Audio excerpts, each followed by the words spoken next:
Good morning, everyone. This is the third lecture of our economics chapter number 1, development.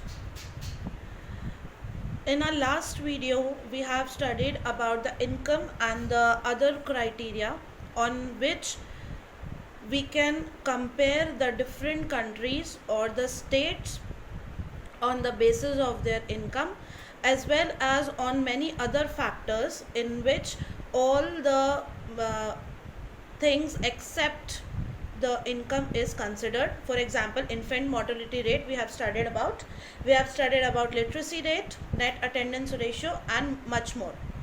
Now in today's video we are going to start up with the public facility. What do you mean by public facility? What is a public facility? Public means people and facility यानी कि वो सुख सुविधाएं जो हम लोगों को government ने प्रोवाइड करवा रखी है. If I ask you that from money what the things you can buy, आप क्या चीज़ें खरीद सकते हैं मनी से, तो ऑलमोस्ट एवरीथिंग जो भी हमें चीज़ परचेज करनी होती है हम मनी से ही खरीदते हैं. Money is a first medium of exchange, you know that. But there are number of things which cannot be bought or which cannot be purchased with money. For example, your friends. You cannot buy your friends. Pollution free environment, unadulterated medicines, neat and cleanliness. You cannot buy all these things. ये सारी चीज़ें आप money से purchase नहीं कर सकते, लेकिन हम इन चीज़ों को क्या करते हैं, मेंटेन करते हैं. ठीक है. Money in your pocket can not buy all the goods and services that you may need to live well. So income by itself is not a completely adequate indicator of material goods and services that citizens are able to use. For example, normally your money cannot buy pollution free environment or ensure that you get unadulterated medicines unless you can afford to shift to a community that has already all these things. Money may also not be able to protect you from infectious disease unless the whole of your community take preventive steps. That means अभी जैसे corona virus का आप लोग देख रहे हैं कि corona virus बहुत ज़्यादा फैल रहा है, हम मनी से उसको पूरी तरीके से प्रोटेक्ट नहीं कर सकते हैं, हम अपने आप को मनी के थ्रू बचा नहीं सकते हैं, लेकिन हम उससे बचने के स्टेप्स परचेज कर सकते हैं. For example, that government is spending a lot of money in making the medicines for corona virus और for screening and many other things. Okay, so from money you cannot escape from the problems. Like जो आदमी rich है वो person ऐसा नहीं है कि उसको बीमारी नहीं होगी, ऐसा नहीं होता है. बीमारी है, बीमारी किसी को भी हो सकती है, चाहे वो रिच हो चाहे पुअर हो, लेकिन उसके प्रिवेंशन के लिए हमारे को फैसिलिटीज़ की क्या है, रिक्वायरमेंट है. जब तक हमारे पास में प्रिवेंटिव स्टेप्स नहीं होंगे या हमारे पास में ऐसा व्हाट यू कैन से हमारे पास में ऐसे मेजर्स नहीं हैं, तब तक हम उस चीज़ को अडॉप्ट नहीं कर सकते, हमारे लिए वो कोई काम नहीं करेगी. Okay, actually for many of the important things in life the best way also is the cheapest way is to provide the goods and services collectively. ये बात तो आप भी बहुत अच्छे से जानते हैं कि अगर मैं बल्क में कोई चीज़ प्रोवाइड कर रही हूँ तो वो मुझे चीप पड़ेगा, चीप इन सेंस सस्ता पड़ेगा. ठीक है. अगर जैसे if I take the example of Gokuldham society, आप लोग टाटा स्काई आपके घर में होगा, आप लोग टीवी देखते हैं तो उसमें सब टीवी आता है. सब टीवी में हमने तारक मेहता में देखा है कि भाई अगर हम लोगों को वो रखना है, सिक्योरिटी गार्ड रखना है, तो डेफिनेटली हम लोग सिक्योरिटी गार्ड पूरी सोसाइटी के लिए रखेंगे. ठीक है. ऐसा नहीं कि जेठालाल के लिए अलग रख रहे हैं या भेड़े के लिए अलग रख रहे हैं या सोडी के लिए अलग रख रहे हैं, तो वो क्या पड़ेगा, वो ज़्यादा महंगा पड़ेगा. लेकिन अगर हम पूरी सोसाइटी के लिए एक ही सिक्योरिटी गार्ड को अपॉइंट करते हैं या दो को अपॉइंट करते हैं तो that would be much cheaper. That means अगर सर्विसेज कलेक्टिवली प्रोवाइड की जाए तो डेफिनेटली वो थोड़ी सी सस्ती होंगी. Just think it will be cheaper to have collective security for the whole locality और for each house to have its own security man. What if no one other than you in your village or locality is interested in studying? would you be able to study? Not unless your parents could afford to send you in the some private school elsewhere. So you are actually able to study because many other children also want to study, and because many people believe that government should open schools and provide other facilities so that all the children have a chance to study. Even now, in many areas, children, particularly girls, are not be able to achieve secondary level schooling because government and society has not provided adequate facilities. You are well aware of that female are not getting proper education, and there are number of reasons behind it. हाँ, लोगों की mentality भी फ़र्क करती है, लेकिन उसके अलावा there are much more things, like if we can talk about public like facilities of washrooms and everything. So females are not having the proper washroom facility, so that is very much difficult for them to adopt the schooling section. That is difficult for them. Now Kerala has low infant mortality rate because it has adequate provision of basic health and educational facilities. हम लोगों ने आगे का जब last video में हम लोगों ने एक टेबल देखी थी, जिस टेबल के अंदर हम लोगों ने केरला, महाराष्ट्र और बिहार को कंपेयर किया था, तो उसके अंदर केरला की इन्फेंट मोर्टेलिटी रेट सबसे ज़्यादा लो दिखाई गई थी. क्यों दिखाई गई थी? उसका रीज़न ये है that it has adequate provision of basic health, क्योंकि वहाँ पे हेल्थ फैसिलिटीज़, मेडिकल फैसिलिटीज़ बहुत अच्छे से अवेलेबल हैं, and educational facilities. This is a very true saying कि जब तक पर्सन पढ़ा लिखा नहीं होगा तब तक उसको बहुत सारी चीज़ों में राइट या रॉन्ग का फ़र्क नहीं पता होता है. The educated person is much more intelligent and aware in comparative to illiterate person. Similarly, in some states, the public distribution system (PDS) functions well. Now, what is PDS? Public distribution system क्या होता है? So, look, public distribution system is a government scheme in which the work of distributing basic food and non-basic food commodities to the needy sections of the society at very cheap prices. Public distribution system क्या होता है? ये एक government की scheme है जो work करती है बेसिक फूड और नॉन बेसिक फूड कमोडिटीज़ को डिस्ट्रीब्यूट करने के लिए. Commodity means things, to distribute to the needy section, यानी कि पुअर पीपल को डिस्ट्रीब्यूट करने के लिए सोसाइटी में बहुत ही चीप प्राइजेस के अंदर. उसको हम पब्लिक डिस्ट्रीब्यूशन सिस्टम बोलते हैं. ठीक है. Similarly, in some states, the public distribution system functions well. Health and nutrition status of people of such states certainly like to be better. अब obviously basic और non basic food के अंदर हमारे जो मेजर फूड प्रोडक्ट्स हैं वो सारे involve होते हैं. अगर वो प्रॉपरली पब्लिक डिस्ट्रीब्यूशन सिस्टम के थ्रू अगर अच्छे से लोगों के पास में पहुंच रहे हैं, तो that will be easy for them to maintain their health status. Okay, now let's move towards the activity given over here. This is an activity. One way to find out if adults are undernourished is to calculate what nutrition scientists call body mass index.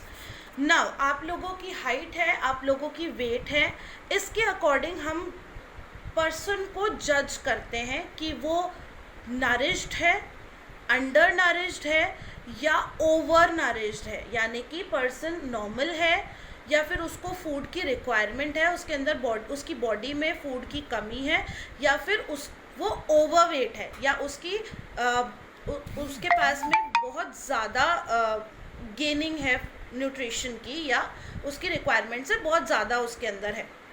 हम इन तीन चीज़ों को define कैसे करते हैं, हम इनको separate कैसे करते हैं, लोगों में पता कैसे लगाते हैं? तो जो फॉर्मूला यूज़ किया जाता है साइंटिस्ट, न्यूट्रिशन साइंटिस्ट के through, to find out that the adults are under nourished और नॉट, और ओवरवेटेड और not, that formula is known as body mass index. हम उसको क्या कहते हैं? BMI कहते हैं. BMI कैसे कैलकुलेट की जाती है? It is easy to calculate. Take the weight of a person in kg. Person का वेट kg में लीजिए. Then take the height in meters. हम हाइट मीटर्स में कैलकुलेट करते हैं. Divide the weight by the square of height. If this figure is less than 18.5, then it is the person considered as undernourished. And if the BMI is more than 25, then the person is overweight. If I show you the formula, we can do it like this. BMI is equals to weight upon height in meters square. Okay, if the weight goes below 18.5, then the person is called undernourished. And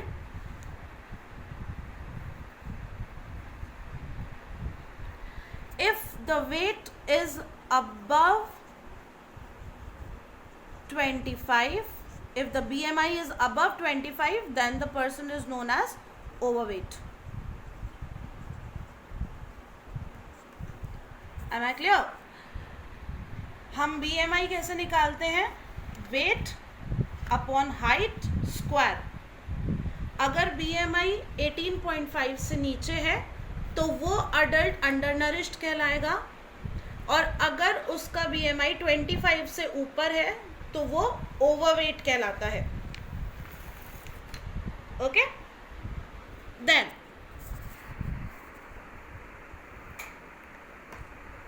let each student in the class find out the weight and height of the 3 adult persons of different economic backgrounds, such as construction workers, domestic servants, office workers, business persons, etc. Collect the data from all the students and make a combined table. Calculate their BMI. Do you find any relationship between the economic background of the person and his or her nutritional status? So this is a small activity which we are going to do after the school is going to get open.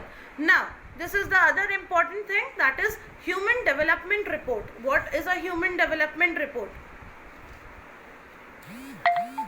For instance, for example, human development report published by UNDP, United Nations Development Program.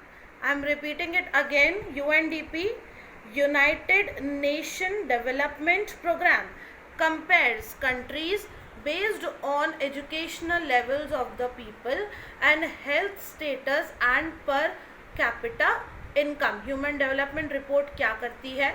Human development report सबसे पहले UNDP establish करती है या publish करती है. ठीक है, ये कंट्री को कंपेयर करती है, अलग अलग कंट्रीज़ को कंपेयर करती है. किसके लेवल पे?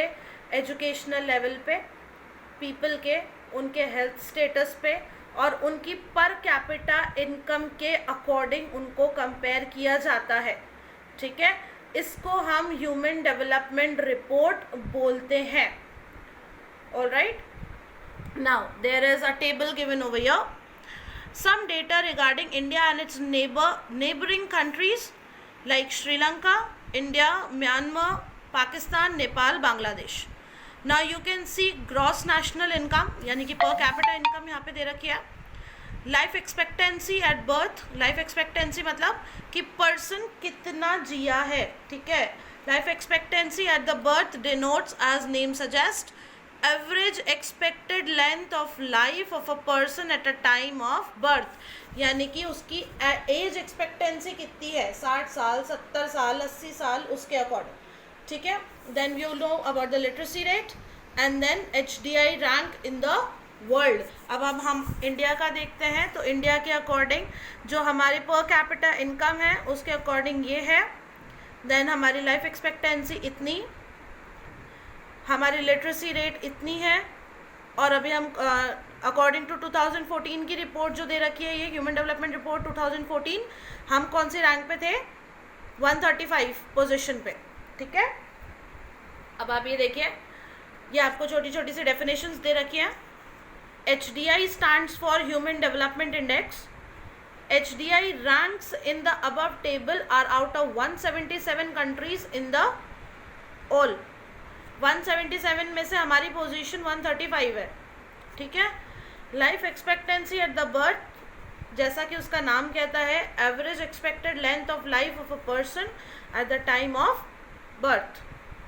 ओके, ये सारी चीज़ें, ये सारी जो रिपोर्ट है, ये हमारी ह्यूमन डेवलपमेंट रिपोर्ट है 2014 के अकॉर्डिंग.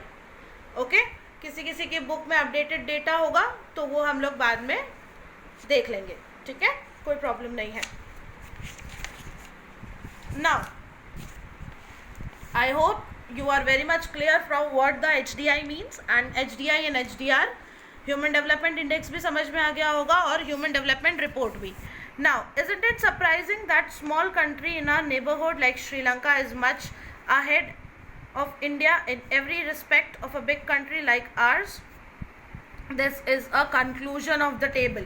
ये टेबल का कंक्लूजन है. आप ये देखिए कि श्रीलंका हमसे कितना छोटा है, लेकिन फिर भी वो हर चीज़ में हमसे आगे है. Can you see this? Can you see the difference between and why it is so? क्यों है ऐसा? Many improvements have been suggested in calculating HDI and many new components have been added to Human Development Report. By prefixing human development, it has made it very clear that what is important to development is what is happening citizens of a country. It is the people with their health, their well-being. It is much more important. हम सारी चीज़ों के ignorance कर सकते हैं, लेकिन हमारी education system और हमारी हेल्थ स्टेटस को अगर हम डेवलप नहीं करेंगे, मेंटेन नहीं करेंगे, तो हम लोग उसको आगे कंटिन्यू नहीं कर पाएंगे, हम हमारी इकोनॉमी को ग्रो नहीं करवा पाएंगे. Now let's move forward towards the next topic, that is sustainability of development. You can see this quote I am showing you. We have not inherited the world from our forefathers. हम लोगों ने जो हमारे पास जो world है अभी, वो हम लोगों को हमारे फोर फादर्स से मिला है. हम ये कहते हैं कि हम लोगों ने इनहेरिट किया है, लेकिन ये चीज़ नहीं है. ये हम लोगों ने बोरो किया है हमारी आने वाली जनरेशन के लिए. जो चीज़ हम इनहेरिट करते हैं वो चीज़ हम ख़राब कर सकते हैं, लेकिन जो चीज़ हमें आगे भेजनी है, हमारी फ्यूचर जनरेशन को भेजनी है, उसको हम ख़राब करके आगे नहीं भेज सकते. हम लोगों को उसको पूरी तरीके से मेंटेन करना पड़ेगा. Now what is sustainability of development? If you remember, I have taught you the sustainable development in geography chapter as well. Sustainability of development means कि डेवलपमेंट को सस्टेनेबली कैसे हमें इवॉल्व करना है. Suppose for the present that particular country is quite developed. We would be certainly like this level of the development to go up further, or at least be maintained for future generation. This is obviously desirable. However, since the second half of the 20th century, a number of scientists have been warning that present time the levels of development are not sustainable. जो अभी हम लोग adopt कर रहे हैं methods, वो method sustainable नहीं है. Ground water is an example of renewable resources. These resources are replenished by nature, as in the case of crops and plants. However, even these resources may be overused. For example, in the case of groundwater, if we use more than what is being replenished by the rain, then it would be overusing of this resource. हम पानी की जितनी quantity है plus जितना वो renew हो रहा है, इट्स अ रिन्यूएबल रिसोर्स, सो वो जितना रिन्यू हो रहा है उससे कई ज़्यादा हमारा कंजप्शन है. हम पानी को कंटिन्यूसली यूज़ करते रहते हैं, जिसकी वजह से उसकी रेप्लेनिशिंग इतनी फास्ट नहीं है. Non renewable resources are those which will get exhausted after the years of use. Non renewable resources कौन से होते हैं? वो रिसोर्सेज जो कुछ टाइम बाद ख़त्म हो जाएंगे. We have fixed the stock of on earth which can not be replenish. Non replenish या नॉन रिन्यूएबल रिसोर्सेज वापस रेप्लेनिश नहीं होते हैं. It take a lot and lot of time. We do discover new resources that we don't know earlier. New resources in this way add to the stock. However, over time even this will get exhausted. Consequences of environmental degradation do not respect national or state boundaries. This issue is no longer region or nation specific. Our future is linked together. हमारा future हमसे जुड़ा हुआ है. Sustainability of development is comparatively a new area of knowledge in which sustainability of development एक ऐसा area है जहाँ पे साइंटिस्ट, इकोनॉमिस्ट, फिलोसोफर्स और दूसरे social scientist are working together. In general, the questions of development or progress is perennial. That means progress is important at all times. As member of social and as individuals, we need to ask where we want to go, what we wish to become, and what are goals to be debate on development of the country. In short, we can say that development should be sustainable, and our development should be in that form that it should give benefit to the future generation or coming generation as well. Now these are the questions we need to do. You can see the questions over here. These are the questions you need to do. Till then, stay home, stay safe. Thank you.